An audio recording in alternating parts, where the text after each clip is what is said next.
The alarms screamed across the monitoring station like angry birds. Commander Velnash jumped from his chair and stared at the screens in front of him. Numbers flashed red and yellow, showing energy readings that should not exist. "What is happening?" he asked his crew. The young officer at the scanning station looked pale. Her forearms moved quickly over the controls. "Sir, we are reading massive ships coming from deep space. They are big, very big." Velnash walked to her station. His tall, blue-skinned body moved with the grace that all Zephyrians learned in military school. He had served the Empire for 40 years.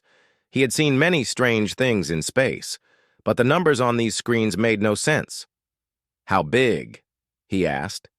"Each ship is 3 times larger than our biggest battle cruiser," she said. "And there are 12 of them." Velnash felt cold. The Zephyrian Empire ruled the galaxy. They had the biggest ships. They had the best weapons. No one could build ships bigger than theirs. "Where did they come from?" he asked. The officer checked her readings again. "From the void, sir. From the empty space between galaxies. They just appeared." On the main screen, dark shapes moved against the stars. The ships looked wrong somehow. They were not round like Zephyrian ships or long like the ships from the outer worlds. These ships had sharp edges and smooth curves that hurt to look at. They seemed to bend light around them. "Send a message to Admiral Kethval," Velnash said. "Tell him we have unknown ships near the Helix Nebula." The message went out through the Empire's communication network. Within minutes, the response came back. Admiral Kethval himself would come to see these ships. He was bringing half the Third Fleet with him. Admiral Kethval arrived 6 hours later. His flagship was the Pride of Zephyr, the newest and strongest ship in the Imperial Navy. Behind him came 50 warships, each one capable of destroying a planet. Kethval was old, even for a Zephyrian. His blue skin had turned almost white with age. His eyes were the color of deep ocean water. He had fought in the border wars. He had conquered 7 worlds for the Empire. Nothing scared him, but when he saw the strange ships on his screens, he felt something he had not felt in many years. Fear. "Have they responded to our calls?" he asked his communication officer. "No, sir. We have sent messages in all known languages. We have used every communication method we know. They do not answer." The strange ships hung in space like sleeping giants. They did not move. They did not turn on weapons. They just watched. "Scan them," Kethval ordered. "I want to know everything about these ships." The scanning officer worked for 10 minutes. Then he looked up with confusion on his face. "Sir, the scanners cannot read them properly. It is like they are there and not there at the same time." "What does that mean?" "The ships seem to exist in normal space, but they also seem to exist somewhere else. Our scanners cannot lock onto them fully." Kethval had never heard of such technology. In all his years of service, he had never seen ships that could hide from Imperial scanners. News of the strange ships spread quickly through the Empire. On the capital world of Zephyr Prime, Emperor Zixthul called an emergency meeting of his War Council. The Emperor was young for a ruler. He had taken the throne only 50 years ago when his father died, but he was smart and strong. Under his rule, the Empire had grown larger than ever before. They now controlled 400 different worlds and species. "Tell me about these ships," the Emperor said to his advisors. General Morgeth, the head of Imperial Intelligence, spoke first. "Your Majesty, we have searched all our records. No known species has technology like this. These ships should not exist." "But they do exist," the Emperor said. "Our own Admiral has seen them." "Yes, Your Majesty. And there is more. Our other fleets are reporting similar ships in 7 different star systems.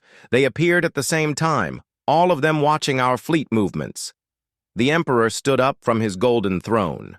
Around the room, his advisors watched him carefully. They could see anger in his eyes.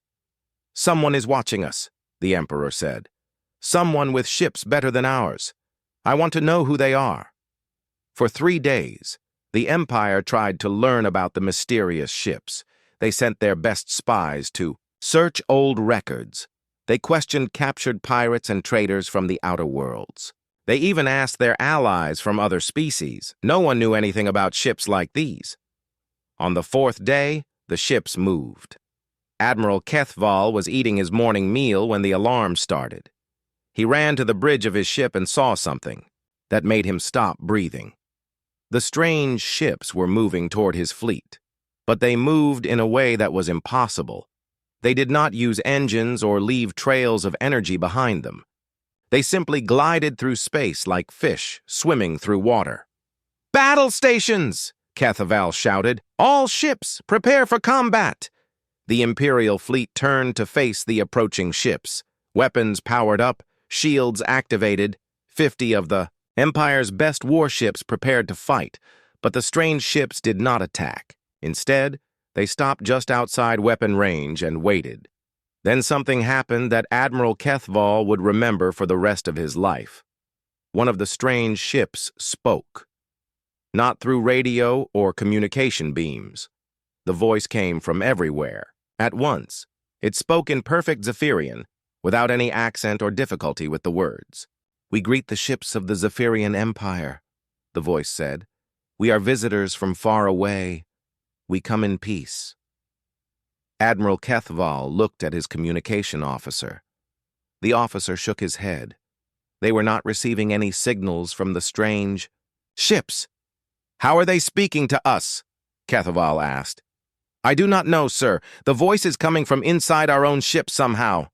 Kethval activated his own communication system. "Unknown ships. This is Admiral Kethval of the Imperial Navy. Identify yourselves immediately." "We will identify ourselves when the time is right," the voice answered. "For now, know that we have been watching. We have been learning. We are here because the galaxy is about to change." "Change how?" Kethval demanded.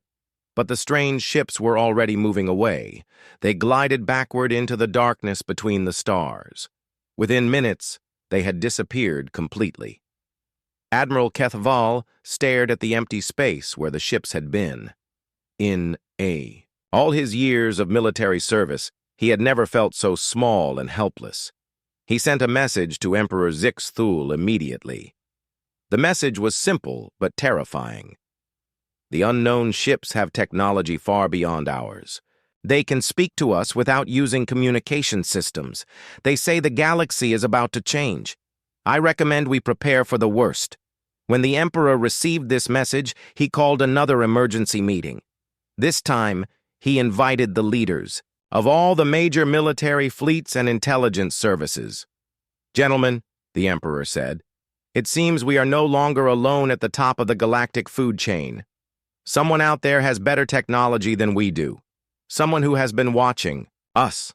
The room was quiet. These were the most powerful beings in the galaxy. They commanded fleets that could destroy entire star systems. But they all felt the same fear that Admiral Kethval had felt. "What do we do, Your Majesty?" asked General Morgeth. The Emperor looked out the window at the stars. Somewhere out there, mysterious ships were watching and waiting. The age of Zephyrian supremacy might be coming to an end. "We prepare for war," the Emperor said quietly, "and we pray to the ancient gods that we are strong enough to survive what is coming." Captain Velthar checked his boarding gear one more time.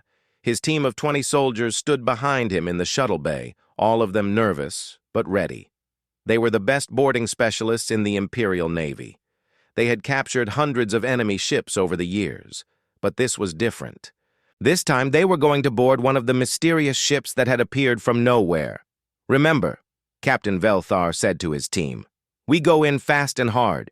Secure the bridge first, then spread out through the ship. Take prisoners if possible. But your safety comes first." The soldiers nodded. They wore the best armor the Empire could make. Their weapons could cut through steel or stun enemies without killing them. They should be able to handle anything. Admiral Kethval watched from the bridge of his flagship as the boarding shuttle approached one of the strange ships. The mysterious vessel hung in space like a sleeping giant. It had not moved or responded to any messages for 3 days.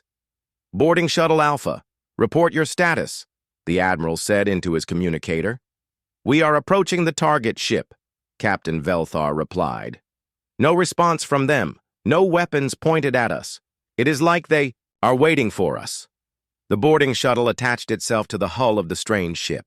Captain Velthar and his team used their cutting tools to make a hole in the ship's outer wall. The metal was strange. It felt warm to the touch and seemed to resist their tools at first, then suddenly gave way. "Hull breach complete, Captain," Velthar reported. "Moving inside now." What they found inside the ship made no sense at all. The corridors were too long. Captain Velthar had studied the outside of the ship carefully. From the outside, the ship was big, but not impossibly big. But these corridors stretched much farther than they should. It was like the inside of the ship was bigger than the outside. "This is impossible," said Sergeant Colvan, one of Velthar's most experienced soldiers. "These hallways are longer than the entire ship." The gravity was wrong, too. Sometimes they walked on the floor like normal. Sometimes the gravity shifted, and they found themselves walking on what had been the wall. The ship seemed to decide which way was down. "Keep moving," Captain Velthar ordered. "Find the bridge or the engine room. Find someone to talk to." They moved deeper into the ship. The walls were smooth and warm, made of a material that seemed to glow slightly. There were no visible doors, but sometimes openings would appear when they approached. After walking for what felt like hours, they heard voices ahead. Captain Velthar raised his hand to stop his team. They listened carefully. The voices were speaking in a language they had never heard before. It sounded musical, with soft, flowing words. They turned a corner and stopped in shock. 3 beings stood in a large room filled with strange equipment. They looked almost like Zephyrians, but different. They had 2 arms instead of 4. Their skin was not blue, but a pale pink color. They were shorter than Zephyrians, but they moved with a grace that was beautiful to watch. These beings turned to look at the boarding team. Their eyes were bright and intelligent. They did not seem afraid or surprised. One of them stepped forward. It was female, Captain Velthar realized. She wore clothing that seemed to be made of liquid metal that flowed and changed color as she moved. "Welcome aboard," she said in perfect Zephyrian language. "We have been expecting you." Captain Velthar raised his weapon. His soldiers did the same. "Surrender immediately," he ordered. "You are prisoners of the Zephyrian Empire." The female being smiled. It was not a threatening smile, but somehow it made Captain Velthar feel very small. "We are humans," she said. "My name is Sarah Chen. I am the captain of this ship. You are guests here, not conquerors. Humans?" Captain Velthar had heard that word before. Humans were a primitive species from a small world called Terra. The Empire had surveyed them hundreds of years ago and decided they were not worth bothering with. They had no space travel, no advanced weapons, no threat to anyone. "That is impossible," he said. "Humans are primitives. They have no technology." Captain Chen walked closer to him. She moved without fear, even though 20 weapons were pointed at her. "Your empire made a mistake," she said quietly. "You looked at our world during one small moment in our history. You saw us when we were young and decided we would always be young. But children grow up." Behind Captain Chen, the other 2 humans watched calmly. One of them was working at a control panel that floated in the air without any support. The other was reading something from a screen that appeared to be made of light. "How long have you had space travel?" Captain Velthar asked. He was supposed to be taking prisoners, but he found himself wanting to ask questions instead. "We left our solar system 400 years ago," Captain Chen said. "We have been exploring the galaxy ever since. We have been watching your empire expand. We have been learning." "Learning what?" "Learning about you. Learning about all the species you have conquered. Learning about your technology, your tactics, your weaknesses. Captain Velthar felt a chill run down his spine. "You have been spying on us." "We have been studying you," Captain Chen corrected.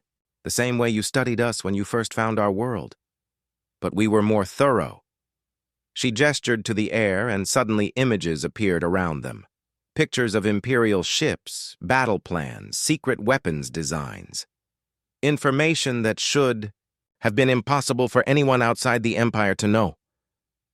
"How did you get this information?" Captain Velthar demanded. "We are very good at staying hidden," Captain Chen said. "We learned that skill from necessity. Your empire has a habit of destroying species that might become threats. We made sure you never saw us as a threat." Sergeant Colvan stepped forward. "Captain, we should arrest them now and bring them back for questioning." Captain Chen looked at him with those strange, bright eyes. "You are welcome to try," she said. "But I should warn you that your weapons will not work properly on this ship." Captain Velthar checked his weapon. The power reading showed full charge, but something felt wrong about it. The weapon felt heavier than it should. "Our technology is different from yours," Captain Chen explained. "We do not rely only on energy and matter. We have learned to work with space and time themselves. Your weapons are designed for a three-dimensional universe. This ship exists in more dimensions than that." She walked to one of the walls and put her hand on it. The wall became transparent, showing the vast emptiness of space outside. "We call this ship the Wanderer," she said. "It has traveled between galaxies. It has seen the birth and death of stars. It carries the memories of 1,000 worlds." Captain Velthar stared out at space through the transparent wall. He could see his own fleet in the distance, tiny dots of light against the darkness. "What do you want?" he asked. "We want to deliver a message to your Emperor," Captain Chen said. "The galaxy is about to change. The age of conquest and domination is ending. Species that have been enslaved will be offered their freedom. The choice will be theirs to make."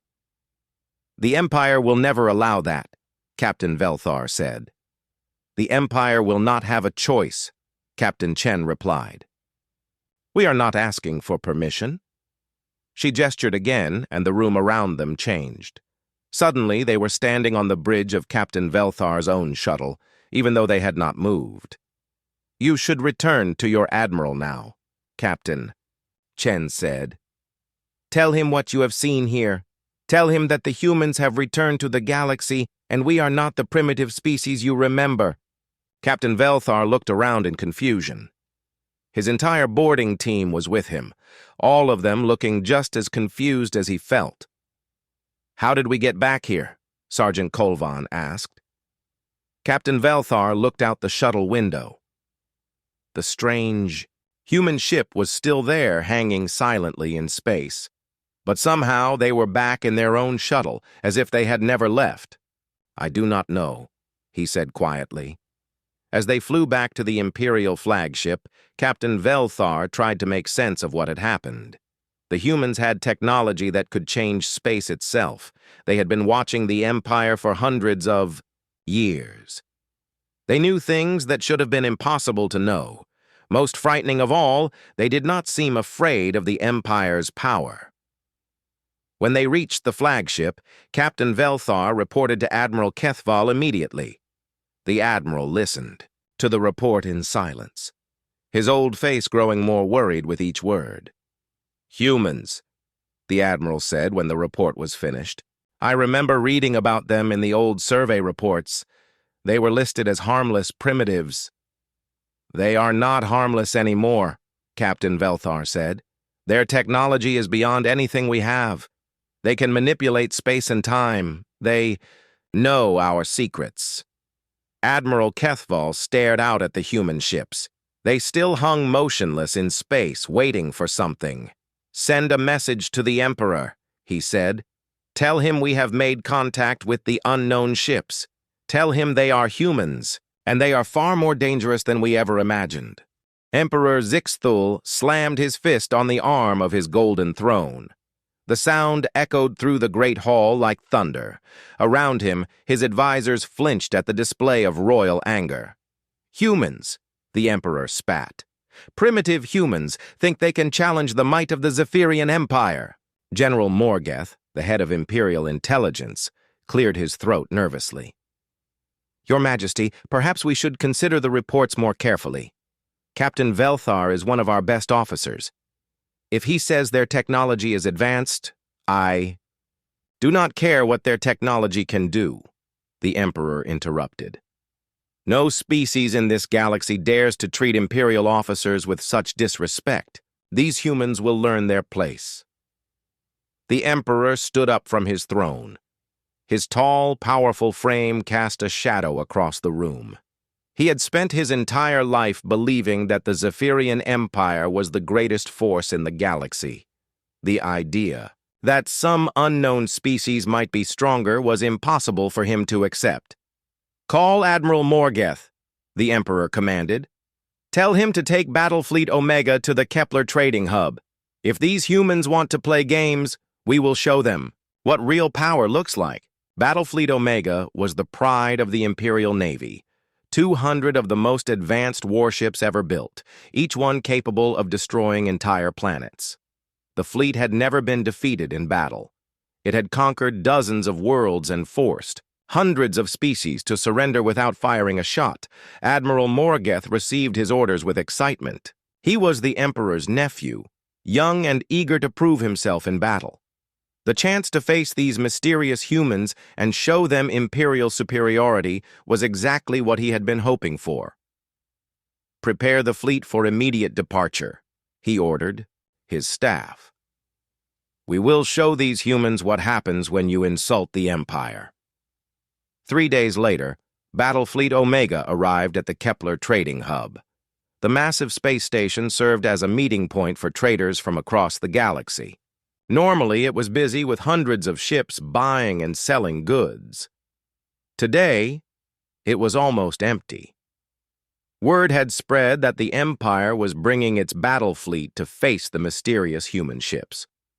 No one wanted to be caught in the middle of a space battle. The human ships were waiting. 12 of them hung in space near the trading station, silent and motionless as always. They looked tiny compared to the Imperial fleet that now surrounded them. Admiral Morgeth smiled as he looked at the tactical display. His ships outnumbered the humans by more than 15 to 1. Each of his dreadnoughts was larger than the biggest human ship. This would not even be a fair fight. Open a communication channel, he ordered. His image appeared on screens throughout the human ships, or so he assumed.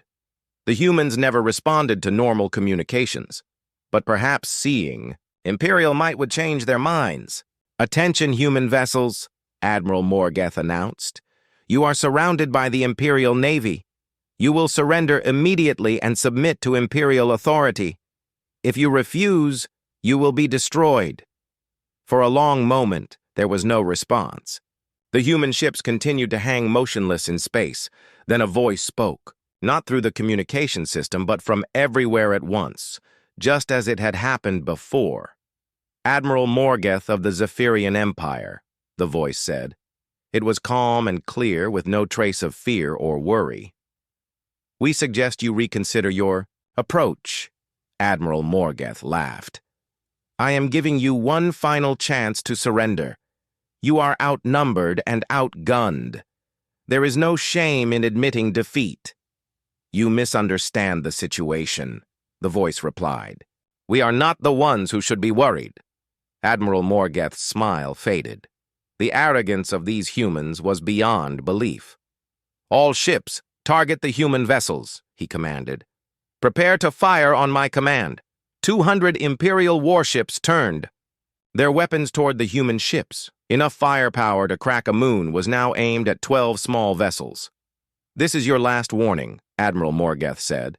Surrender now or face destruction. Very well, the voice said sadly. Perhaps a demonstration is necessary. What happened next would be remembered as the most terrifying moment in Imperial military history. 3 of Admiral Morgeth's biggest dreadnoughts simply stopped working, not destroyed, not damaged. They just stopped. The massive ships continued. To float in space, their lights still on, their crews still alive and unhurt. But nothing would respond to commands. The engines would not fire, the weapons would not shoot, the steering would not turn. "Report!" Admiral Morgeth shouted. "What happened to those ships?" Captain Zolkar of the Dreadnought destroyer spoke from his bridge, confusion clear in his voice. "Admiral, all systems show normal operation, but nothing responds to our commands. It is as if the ship has decided to ignore us." "That is impossible." "Yes, sir. It should be impossible. But my engineer reports that every system is working perfectly. They just will not obey our orders." Admiral Morgeth stared at his tactical display. 3 of his most powerful ships had been neutralized without any visible attack. No energy beams, no missiles, no explosions. The human ships had not even moved. "How did they do that?" he demanded of his science officer. "I do not know, sir. Our sensors detected no weapons fire, no energy discharge of any kind. The affected ships just stopped responding." Then something even more impossible happened. One of the human ships began to move toward the Imperial formation, but it did not fly like a normal ship. Instead, it seemed to fade slightly, becoming transparent like a ghost. The ghostly human ship moved directly toward the Imperial cruiser Vengeance. The cruiser's captain, thinking he was under attack, ordered his crew to fire all weapons. The energy beams passed right through the human ship as if it was not there. The missiles flew through it without exploding. The human ship continued moving until it was occupying the same space as the Imperial cruiser. For a terrifying moment, both ships existed in the same place at the same time. The crews of both vessels could see each other through their transparent hulls. Imperial sailors stared in shock at the humans walking calmly through their ship as if it was made of air. Then the human ship passed completely through the cruiser and emerged on the other side. Both ships became solid again. The Imperial cruiser was completely undamaged, but its crew was shaking with fear. Captain Velnash of the Vengeance called Admiral Morgeth immediately. "Sir, they passed through our ship. They walked through our hull like it was not there. How is this possible?" Admiral Morgeth had no answer. In all his years of military training, he had never heard of technology that could make ships pass through solid matter. The voice spoke again, coming from everywhere and nowhere. "Your technology is impressive for a young species," it said. "But you have much to learn about the nature of reality itself. What you call impossible, we call basic physics." "What do you want?" Admiral Morgeth asked. His voice was no longer confident and commanding. Now it shook with uncertainty. "We want you to understand that force alone does not make a civilization." "Great," the voice replied. "The galaxy is vast and full of wonders you cannot imagine. Your empire could be part of something greater if you choose to learn instead of conquer." "The empire does not negotiate with primitives," Admiral Morgeth said, trying to sound brave.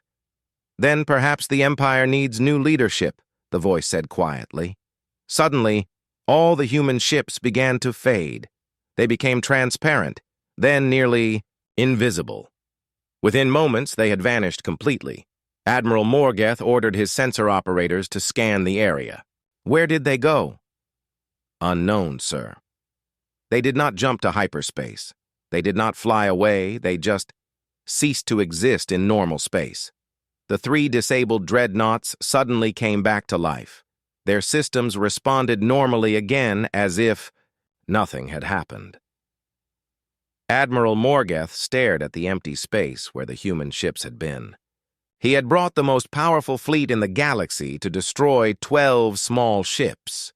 Instead, the humans had made him look like a fool in front of his entire crew. Worse, they had done it without killing a single Imperial soldier.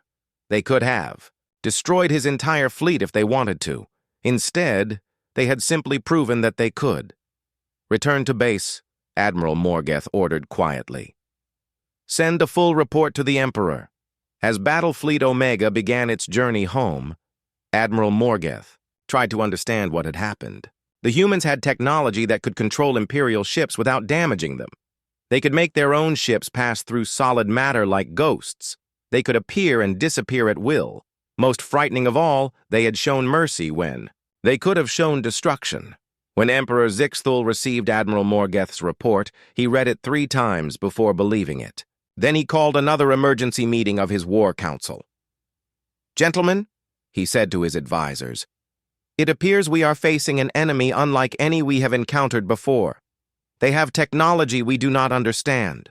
They can defeat our ships without destroying them. They can appear and disappear at will." General Kolseth, the oldest member of the War Council, spoke carefully. "Your Majesty, perhaps these humans do not wish to be our enemies. They could have destroyed Admiral Morgeth's entire fleet, but they chose not to. They humiliated the Imperial Navy," the Emperor replied angrily. "That cannot be allowed to stand." "But, Your Majesty," General Kolseth continued, "if they have such advanced technology, perhaps we should consider their offer to talk." Emperor Zixthul stood up from his throne. His eyes burned. Dr. Zelmarina was the Empire's greatest expert on ancient history. She had spent her entire life studying the old records, learning about the early days when the Zephyrian Empire was still expanding across the galaxy. Now Emperor Zixthul had given her the most important task of her career: find out everything possible about the humans. She worked in the deepest levels of the Imperial archives, surrounded by data crystals that contained thousands of years of history. Most of the records were about conquered worlds, defeated enemies, and Imperial victories.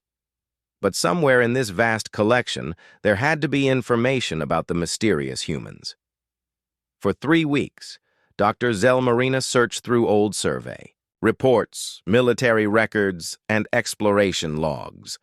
The humans had been mentioned several times over the centuries, but always as a minor species of no importance. The first report was over 800 years old. A survey ship had found the human homeworld of Terra during a routine mapping mission.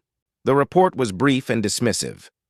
Planet designated Terra contains primitive bipedal species, no space travel capability, no advanced technology, no threat to Imperial interests.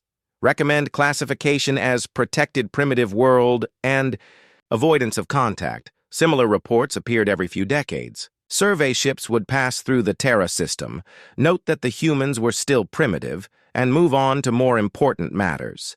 But as Dr. Zelmarina read more carefully, she began to notice strange details. 500 years ago, an Imperial patrol ship reported detecting energy signatures near the edge of the Terra system. When they investigated, they found nothing. The report suggested equipment malfunction. 400 years ago, a military intelligence report mentioned rumors from traders about ghost ships in the outer territories, ships that appeared on sensors but could not be found when investigated. The report dismissed these as spacer superstitions. 300 years ago, an entire Imperial survey fleet had vanished near the Veil Nebula. No wreckage was ever found. No distress signals were received. The official report blamed pirates or unknown space hazards. Dr. Zelmarina began to see a pattern. For centuries, strange things had been happening throughout the galaxy. Ships vanishing.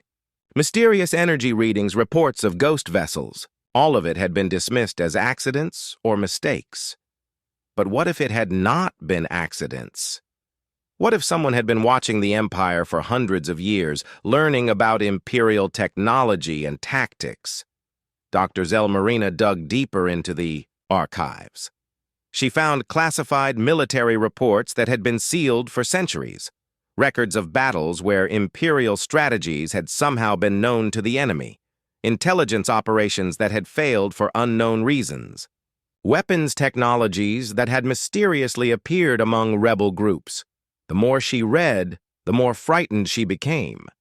In the restricted section of the archives, she found the most disturbing information of all: records of entire species that had simply vanished during Imperial conquest campaigns. The official reports claimed these species had been destroyed, their worlds burned, their people killed in the final battles of conquest. But as Dr. Zelmarina read the detailed military records, she found inconsistencies. The Veltani had been a peaceful species of artists and philosophers. When the Empire arrived to conquer their world, the Veltani had refused to fight. They had built no weapons, raised no armies. According to the military reports, they had all committed mass suicide rather than live under imperial rule. But the energy readings from their world during the conquest showed massive ship movements, ships leaving the planet in large numbers. Where had those ships gone? The Kepharon had been master engineers, builders of incredible cities that floated in the clouds of their gas giant homeworld. When the Empire conquered their planet, every single Kepharon had supposedly died in the fighting. But again, the censor records showed thousands of ships leaving the system just before the Imperial fleet arrived. Dr. Zelmarina found dozens of similar cases, species that had vanished completely during Imperial conquest, but with censor readings that suggested massive evacuations rather than genocide. Someone had been rescuing these species. Someone with ships advanced enough to avoid detection by Imperial censors. Someone who had been operating secretly for hundreds of years. Dr. Zelmarina compiled her findings into a report and requested an immediate meeting with the Emperor. Emperor. Zixthul read her report in silence, his face growing darker with each page. When he finished, he looked up at the elderly historian with eyes full of anger and fear. "Are you telling me," he said slowly, "that the humans have been interfering with imperial conquest for centuries?" "Yes, Your Majesty. The evidence strongly suggests that they have been secretly evacuating species before our armies could conquer them. They have been watching us, learning from us, and saving our enemies." "How many species?" Dr. Zelmarina checked her notes. "At least 47 species that we claim to have destroyed completely. Possibly more. If they are all still alive, then somewhere in the galaxy there is a hidden empire of our enemies," the Emperor finished. "Species that hate us, led by humans with advanced technology." General Morgath, who had been listening to the report, spoke up. "Your Majesty, this explains how the humans knew so much about our tactics and technology. They have been studying us for centuries." Emperor Zixthul stood up and walked to the great window that looked out over the capital city. Millions of Zephyrians lived and worked below, confident that their empire was the greatest force in the galaxy. They had no idea that their superiority might be an illusion. "Dr. Zelmarina," the Emperor said, "I want you to find out everything you can about these vanished species. Where might they have gone? How many of them are there? What kind of military force could they field if they worked together?" Dr. Zelmarina bowed. "I will begin immediately, Your Majesty." As she left the throne room, Dr. Zelmarina felt the weight of terrible knowledge on her shoulders. The Zephyrian Empire had built its power by conquering weaker species. But what if those species had not really been conquered? What if they had been secretly rescued and were now preparing for revenge? She returned to the archives and began a new search. This time, she looked for information about the species that had vanished. What were their capabilities? What technologies did they possess? What grudges might they hold against the Empire? The Veltani had been master psychics, able to communicate across vast distances without technology. The Kepharon had been engineering geniuses who could build cities that defied gravity. The Mordak had been warriors whose martial arts could turn their bodies into living weapons.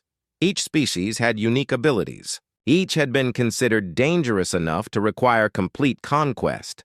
And each had mysteriously vanished just before the Empire could claim victory. Working together under human leadership, these species could form an alliance more powerful than anything the galaxy had ever seen.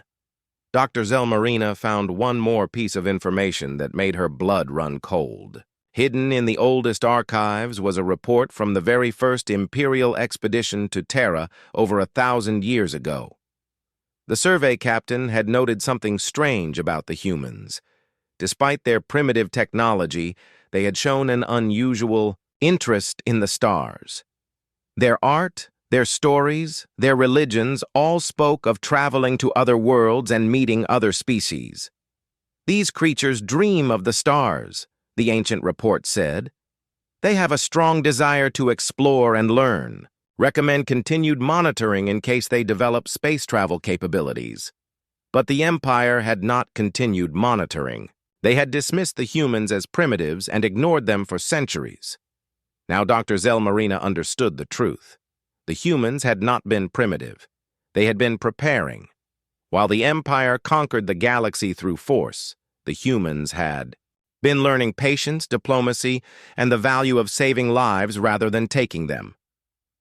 They had built a secret alliance of rescued species, all of them united by their hatred of imperial oppression. And now, after centuries of preparation, they were ready to challenge the Empire's rule. Dr. Zelmarina finished her report as dawn broke over the capital city. The Empire that had seemed unbeatable yesterday now faced its greatest threat ever. An enemy that had been watching and planning for centuries, an enemy that knew all of the Empire's secrets, but revealed none of their own. When she presented her final report to Emperor Zixthul, the ruler of the galaxy sat in stunned silence for a long time. "How long do you think they have been preparing for this?" he asked finally. "Centuries, Your Majesty. Maybe longer. They have been patient in a way that our people cannot understand. They have built their alliance slowly and carefully, always staying hidden until they were ready." Emperor Zixthul looked out at his empire, stretching across 400 worlds. For the first time in his life, he wondered if it would still exist tomorrow. "Prepare the Grand Fleet," he ordered. "Every ship, every weapon, every soldier we have. If the humans want a war, we will give them one they will never forget." But deep in his heart, the Emperor was beginning to understand that this war might already be lost before it began. Emperor Zixthul stood on the bridge of his flagship, the Eternal Dominion, watching the greatest military force in galactic history prepare for battle. Around him stretched the Imperial Grand Fleet, 5,000 warships representing the combined might of 400 conquered worlds. Every ship type was represented. Massive dreadnoughts that could crack planets, fast destroyers designed to hunt down fleeing enemies, carrier ships filled with fighter craft, support vessels loaded with marines and invasion equipment. It was enough firepower to conquer entire galaxies. "Your Majesty," Admiral Kethaval reported, "the fleet is ready. All ships report full weapons and shields. We have over 10 million crew members ready for battle." The Emperor nodded grimly. After Dr. Zelmarina's discoveries, he had made the hardest decision of his reign. The Empire would strike at the source of the human threat. They would attack Earth itself and end this challenge to imperial authority once and for all. "Set course for the Terra system," he commanded. "It is time to finish what we should have done centuries ago." The Grand Fleet moved through hyperspace, like a golden river of destruction. Ships from every corner of the Empire had answered the Emperor's call. Zephyrian crews served alongside conquered species who had sworn loyalty to the throne. This was Imperial unity at its greatest. But when they arrived at the Terra system, what they found shattered every assumption about human capabilities. Earth's sun still shone in the center of the system, but everything else had changed. The small, blue world the Empire remembered was gone, replaced by something that defied understanding. Where Earth had been, there was now a massive structure that seemed to stretch across the entire inner solar system. Rings of metal and crystal surrounded the sun like the biggest space station ever imagined. Ships moved between the rings like schools of fish, too many to count. "Scanning the structure now," the fleet's science officer reported. "Your Majesty, The energy readings are incredible. This construction appears to be using the sun itself as a power source. How many ships do you detect? The Emperor asked. The science officer worked at his instruments for several minutes before answering. At least 50,000, Your Majesty. Possibly more. Many of them are hidden inside the structure and cannot be scanned properly. 50,000 ships. The Empire had brought 5,000, thinking it was more than enough. The humans had 10 times that number. But the most shocking discovery was still to come. As the Imperial fleet moved closer to the massive structure, they began to recognize some of the ship designs. Veltani ships with their graceful curves and psychic communication arrays, Kefron engineering vessels that seemed to bend space around them, Mordak warrior craft built for speed and stealth. Those are ships from the vanished species, Admiral Kethval said in amazement. They are all here, working together. The Emperor stared at the tactical display showing thousands of ships from dozens of different species. Everything Dr. Zelmarina had theorized was true. The humans had been rescuing Imperial enemies for centuries, building a secret alliance that now dwarfed the Empire's own military might. A communication signal reached the Imperial flagship. The voice was familiar. Captain Sarah Chen, the human who had spoken to Captain Velthar during the first boarding attempt. But now, she carried a different title. Emperor Zixthul of the Zephyrian Empire, her voice said, calm and clear as always. I am Admiral Sarah Chen of the Free Species Coalition. Welcome to our home. Images appeared on the bridge's main screen, showing the inside of the massive structure surrounding Earth's sun. Cities floated in space, connected by bridges of light. Gardens grew in zero gravity, tended by beings from 100 different worlds. Children of different species played together in parks that had no up or down. This is what we have built, Admiral Chen continued. A place where every species can live according to their own nature, free from conquest and oppression. The beings you see here are the survivors and descendants of species the Empire tried to destroy. Emperor Zixthul found his voice.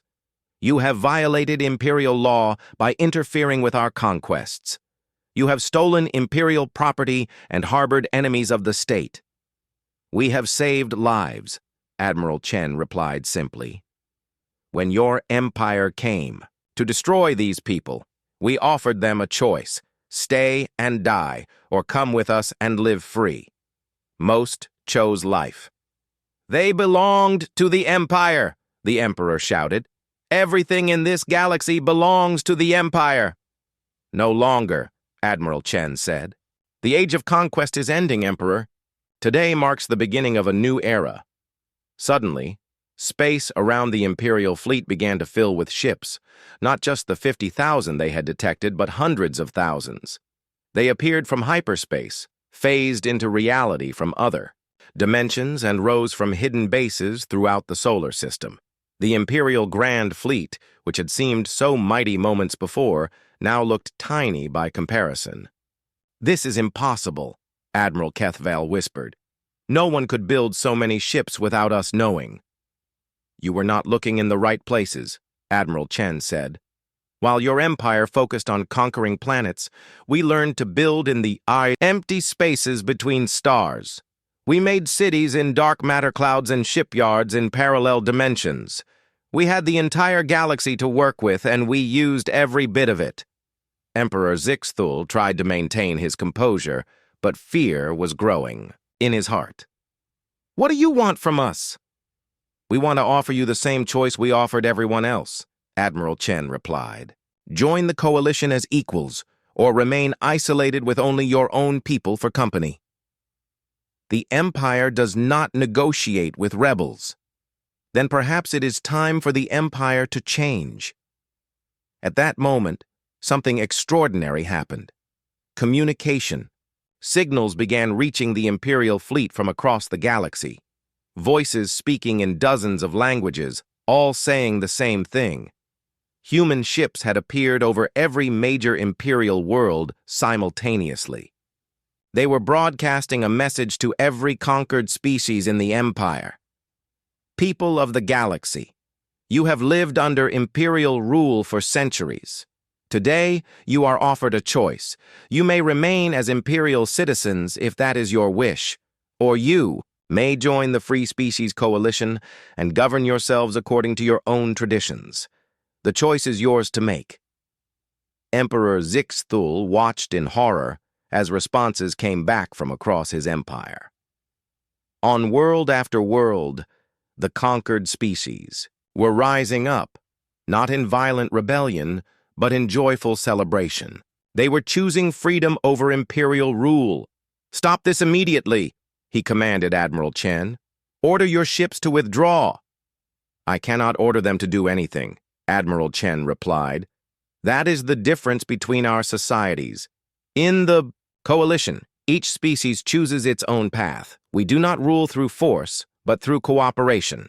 The Emperor's communication officer reported bad news.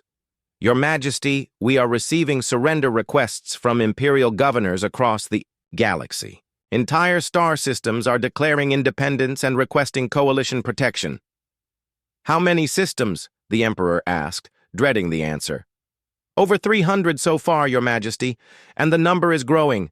In a single day, the Zephyrian Empire was falling apart, not through military conquest, but through the free choice of its subjects. The humans had done something the Empire had never imagined possible. They had offered people a better alternative. Emperor Zixthul faced the hardest decision of his life. He could order his fleet to attack, to fight against impossible odds in a war that would destroy both sides. Or he could accept that the galaxy had changed forever. "Admiral Chen," he said slowly, "what would happen to the Zephyrian people if we joined your coalition?" "You would govern yourselves as you always have," she replied. "The coalition does not seek to conquer or control. We simply ensure that every species has the right to choose its own destiny. If the Zephyrian people wish to maintain their empire, over willing subjects, that is their choice. But forcing others to obey will no longer be tolerated." The Emperor looked around his bridge at the officers who had served him faithfully. They were good people, loyal and brave. They deserved better than to die in a hopeless war. "And if we refuse to join?" he asked. "Then you will be alone, Admiral," Chen said sadly. "The galaxy is vast enough for the Zephyrian Empire to exist in isolation, but you would have no influence beyond your own people." Emperor Zixthul stared out at the incredible structure the humans had built around their sun. A monument to cooperation instead of conquest. A symbol of what could be achieved when species worked together instead of fighting.